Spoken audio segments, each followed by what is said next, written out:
Okay, we have adjusted the gain on the microphone. Let me know if the settings are okay. It's been a long time since I have cast. I've done about 6 games on the bounce today, and I noticed in my OBS that background noise has been picked up in the microphone. It's the first time actually in all the time I've been casting that I now do it with 2 screens, so I can see the OBS meters and stuff on the left, which is actually pretty cool. Anyway, Rabbit Drew back casting some Broodwar. So we have PvZ between Rain and I think the Zerg with the 1 here is Soma, but I could be wrong. It's definitely a pro Zerg, but forgive me, I do not recall offhand who it is. All the PvZs I've done have been Gateway, except 1, which is actually entirely contextless information, because unless you watched every cast that I've done in a row, you're not going to know what the hell I'm saying. But, you know, I don't really mind that much. Saying more for me, that back in 23, which is when this pack comes from, the Gateway was the Kabubble. Now it all seems to be Forge again. So I will be casting more current games in the not too distant future. I'm going to go to the Bank of Seawall. We've got a 12H here by the looks of things. I will go to the Bank of Seawall, and I will get some current replays on the current maps from the ladder. I'm just trying to get a sense from everybody as to what it is that people are interested in watching. I find that the scene now has got so many Korean pro games being cast. You know, Protoss is doing basically everything Flash plus whatever else he feels like grabbing on the pro scene. KCM is CNSC, is doing competitions and data, but pretty much orientated around the Korean pro scene as well. You know, Falcon does whatever Falcon does. It's neither here nor there. Namcraft is doing a lot of first-person stuff, ASL stuff. So at the end of the day, it's competitions and pro ladder games that's being cast. I think there's certainly opportunity for, you know, A-rank games, for cheese games, because the fact that you can filter Seawall so nicely now, game duration, player types, maps. I mean, there's just heaps of opportunity. Like someone says me in a message, hey Rabbit, please cast a whole bunch of PvZs on Polestar or whatever freaking new map, because I feel like this game is unwinnable by Protoss, and please do it across you know, B rank, A rank and C rank, something like that.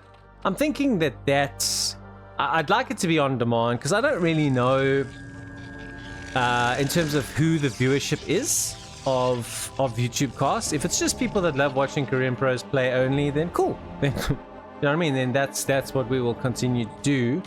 But I think there's definitely some opportunity to do something different. So I'd love to hear your thoughts on what isn't being done, what could be done, because I'd like to just do something different. I must be very honest. One of the reasons why I stopped casting for a couple of years was because I was getting bored. You know, it was just the same shit all the time, just casting Koreans, playing games, commentating on the metas and the builds and stuff. It was just a lot of the same, you know, and then I would like to do something different, something stimulating, something that perhaps provides a little bit of insights into what's happening in the Broodwar ladder that other people just don't know about, you know. So those are my thoughts for what it's worth. We've hidden a zealot away here. That's a bit odd. This game has just gone through a pretty standard opening. We had a gateway open, we had a 12 hatch. Both players were able to transition into their expansions without a problem. Zerg has got its 3rd hatch up. The question now is it a lair build? The answer is no, it seems to be Hydras. So now this will be a case of scouting. This is the perfect time to go out as Protoss to confirm what you're going to be up against, because the Overlord will see and it will trigger a Sunken and a few Lings if you've gone with a lair build. And if you've gone Hydras, then the Hydras will have to show themselves to fend off the Zealots, especially if the Zealots target the 3rd base, which intuitively is what I would expect would be happening here. Here we are. I don't know if I mentioned it, but we're on good old Fighting Spirit. Cannot believe that this map is still in the ladder pool. It is unbelievable. Alright, so these 3 zealots have come here. He's going to see only 3 drones at 5 minutes and 20 seconds at the 3rd base, and I think that is going to be a signal to say that this is probably Hydras. Some Hydras are in the production tab. He's going to try his utmost to hide this fact, though, that he's making Hydras. I think he got himself a nice drone kill there. Here he is, the Hydra has popped out. Keeping an eye on the production tab. The Corsair's on the way as well. I like the timing on the Corsair. Really, really crisp build from our Protoss. The last of the Zealots are going to be mopped up. And, yeah, intuitively, he drops the cannons. He knows what's coming. So now what we'll do is we will switch off the vision of the Zerg. And the reason why is I want to try and teach you this concept from a Protoss player's perspective, okay? So now you know that it's Hydras. What you don't know, though, I don't know why the hell he built a Dragoon and why the Dragoon insists on running away. But what you don't know is if it's a Hydra all-in or if he's going to transition into something else. So what I like to try and monitor here is the scouting. So he's got the Corsair. Watch what the Corsair looks for. Okay, so he's going to make 5. And he's going to keep the Corsair here. And he's going to see its lair. He's going to know it's not an all-in. Okay, he's going to keep the Corsair there. He's going to probably stop at 6 cannons. He's going to feel secure. He's going to target. If there was an upgrade happening here, he would target that. He's going to knock these buildings down. Protoss is probably remaking Forge up here. Templar Archives, another Forge. So he's going to go double Forge here, start his upgrades. And he's going to transition into a normal game. So he would have also looked there and seen when Zerg next makes a drone. So he sees the drones have just spawned from there, and he's like, alright, so this is now normalized. So we'll put the view back onto both players. So this is just such a valuable lesson to Protoss players, because you will face this Hydra pressure open, against Zerg players a lot. The skill is, can you identify when it is a Hydra pressure into macro transition, or if it's a Hydra pressure all in? And so you either scout it with the probe, or you do it like there where you had the Corsair. Protoss in this game's build was so crisp that he had a Corsair incoming, and the timing of his move out on the 3 Zealots was also really good. And I think this is probably one of the advantages of the gateway opening as opposed to Forge. You have 3 Zealots available at 4.5 minutes to go and basically verify the Zerg's build.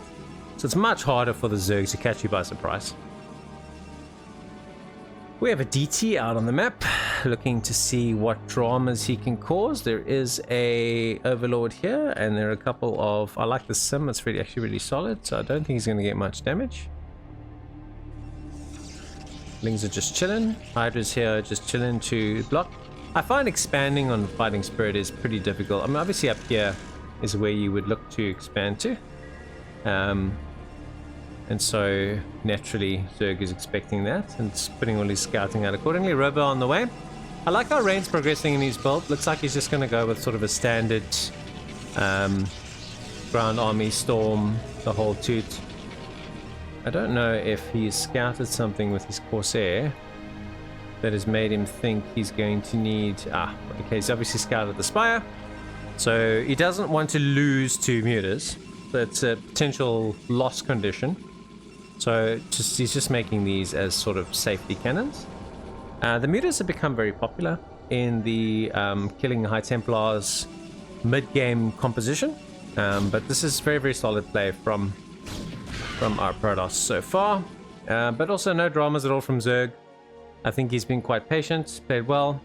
Expanding here, he's got reasonable amounts of map control. I don't think that Protoss is in a position to be able to move out. Getting range, getting observatory, anticipating that Zerg will probably make lurkers, and he's busy evolving lurker aspect, so I think both players' game sense is on the money.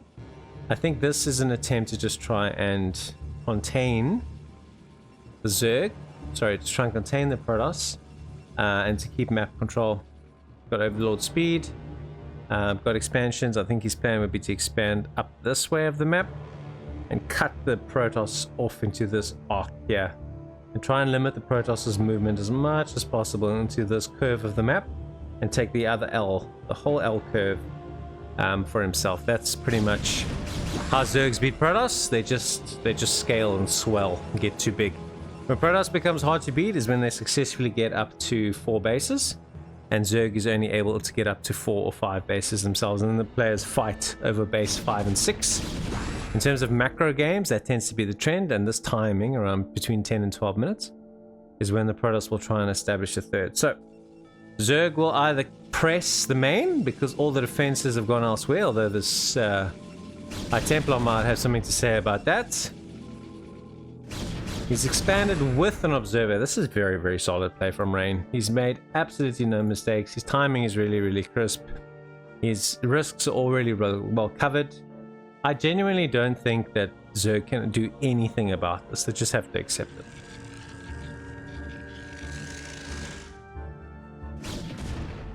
Oopsie. Drunk hands. So we've got a hive on the way.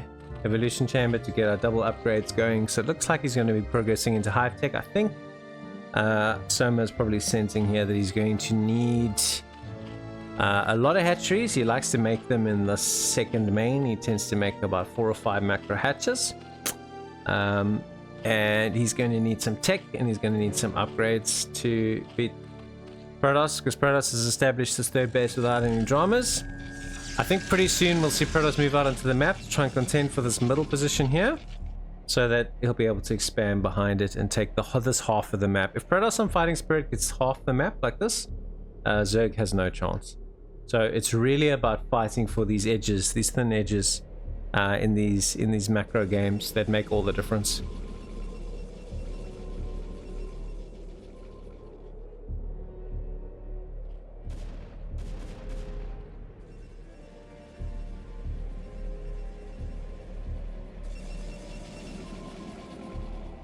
$156 plays $152. Soma's macro is just scary. Really, really is. Okay, so it looks like we're now positioning to, like I said, try and move into the central arc of the map as much as possible. I reckon this area here. You want to contend for this area as much as you can if you are Protoss. Units are splitting off all over the show. Because if he can fight for the central arc here, it's a gateway for him to be able to expand into his 4th base. And Rain has sensed that Zerg may already be either looking to block, or at the very least possibly expand into this top right area himself, and that he knows that that is an area he needs to contend for. So looks like he's decided to potentially come and pressure here. This is a lurker field of hell. Would highly, highly advise against pushing in here if you can. Uh-oh. Oh my god, there's so many lurker spines. I mean, it's a decent number of... I'm gonna see if there's an arc. No. Does back away. We did hear the observer die. Doesn't have crackling speed. Okay, so pokes in there and sees better of it for the time being. Uh-oh. No storms. This is such a narrow bridge. Very, very, very difficult to... That dragon didn't want to live. It's very, very difficult to attack effectively, and once you cross the bridge, it's so easy to get flanked. It's just very scary. Here comes this flank. Oh my god, he's decided to take the middle. That's fun. I don't think he's going to succeed in that endeavor. He's being flanked again by all angles. Some big attacks coming in from all sides. Trying to keep an eye on everything is proving challenging. But a nice engage here. Just made a few cannons. It hasn't actually expanded into this position, but is showing intent to do so. There's probably some stack lurkers here blocking him. So back he comes. Trying to break this lurker field, and the risk of getting flanked is so high. It's just oh mate, the amount of micro this requires is scary hard. Supplies are pretty much even. I'm starting to fear for my Protoss friend Rain here. Oh, what a nice little storm there. Simply because, and I think crackling power has just kicked in, makes the nexus. How cheeky is that? So it does expand to take his 4th. Instead of taking this position, which I think would be very hard to defend, and instead of taking this position, which I think is kind of essential, he just kind of chooses to take this middle spot. I just think you can get clobbered from all sides. Leaving it undefended, I think distraction seems to be the name of the game. He's looking to consolidate all his forces. And I guess Protoss, by taking the middle, have made the center of the map the central focus of where all fights will likely happen, which is only really helpful for Protoss if they're able to establish the 5th base. I don't know how long this game will run for, I genuinely don't. But if this game ends early, it'll be because Zerg is able to deny this 4th base. So Zerg will deny the 4th base and win, or Protoss will hold the 4th base, and then the game will become about Protoss fighting for its 5th base.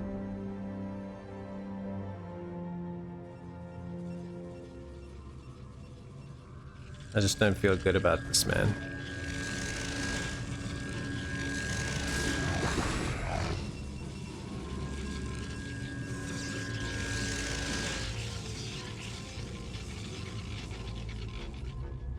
Okay, so I reckon he realizes he's got to contend for this spot, because if he doesn't take it, Zerg will. And the fact that Zerg's established that has now put Protoss under a little bit of pressure here.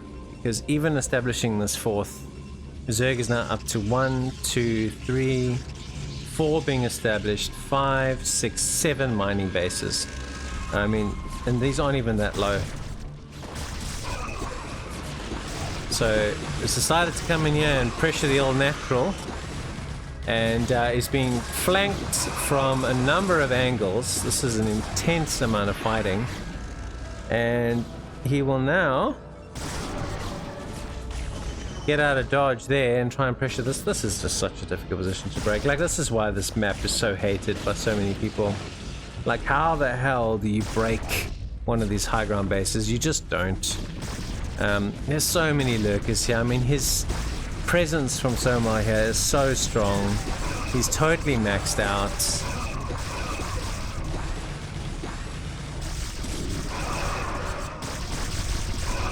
This lurker feels impossible to break. So I think it's just a matter of time before Zerg surrounds this and takes it down. Got this base. This base will come next. He's taking 2 hatcheries here. I think Protoss is, unfortunately, even though he started and played a really, really neat game, beautiful start, no mistakes in his early game build, just this map is a real tough map for Protoss, in my opinion, versus Zerg, because establishing a 4th of your own and breaking any base of the Zerg in mid-game, late game is very difficult. Look at this. Okay, admittedly, you don't have an observer, which is not ideal. And the Nidus is now filling through, and he's spotting that he's out of position. He's sending in some units here. Here comes the Dark Swarm to break the cannons, but I just don't think that this is going to be enough Protoss. He's coming in from the bottom side only, and looks like he's going to get in here. Oh no. Oh no, lurkers in the house. Lurkers in the house. 185 plus 183. Almost the entire game has been concentrated here. There's so many observers required, so much micro to cope with this unrelenting pressure. More attacks coming in here as well. Dark swarms, lings, hydras, defilers, a couple of storms as well.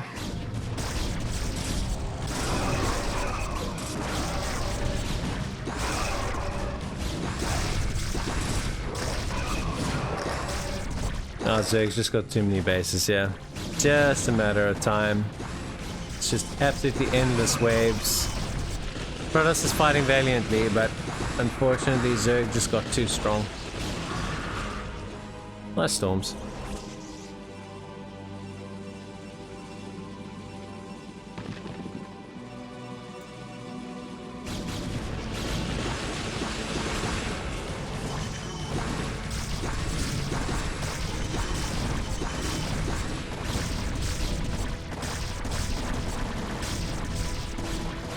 You can see with each attack that passes, supply's getting lower.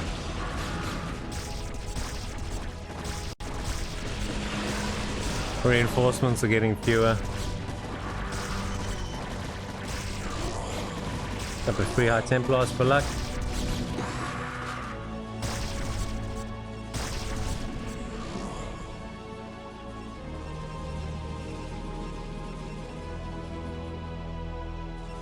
Surprised he's not done a convergence attack where he attacks from both sides. I mean, that does seem to be the one of the main deterrents for never ever taking the central position. Does get an observer here to tidy up that lurker. Oh, here we go. It's like a baby flank. Most of it's coming from the front though. Oh, this is when Zerg can feel so terrifying, man. Here it comes. I think potentially the death stroke incoming. It's just going to reposition his lurkers.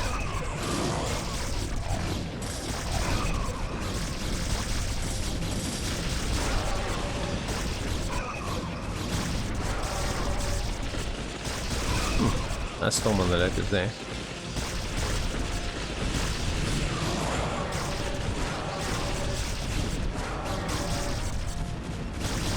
Got about 8 on my count under the Dark Swarm. And here come the reinforcements. And Soma has given Rain absolute hiding here on Fighting Spirit. And as I've said before, or as I explained earlier, if Protoss cannot get onto 4 bases and Zerg gets onto 5 or 6 or 7, it's over. And he was unable to break or contend for any of the bases. He picked the middle spot, which is probably the absolute worst one because it's very, very hard to defend, whereas this one here you would have had much more luck defending it.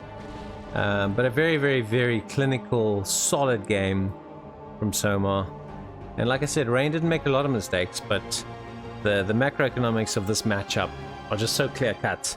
You are kind of against the clock against Zerg, and here he just couldn't get established economic power in time. Solid game, good one, I enjoyed bringing it to you. Thanks for tuning in, and I'll see you guys again soon. See ya.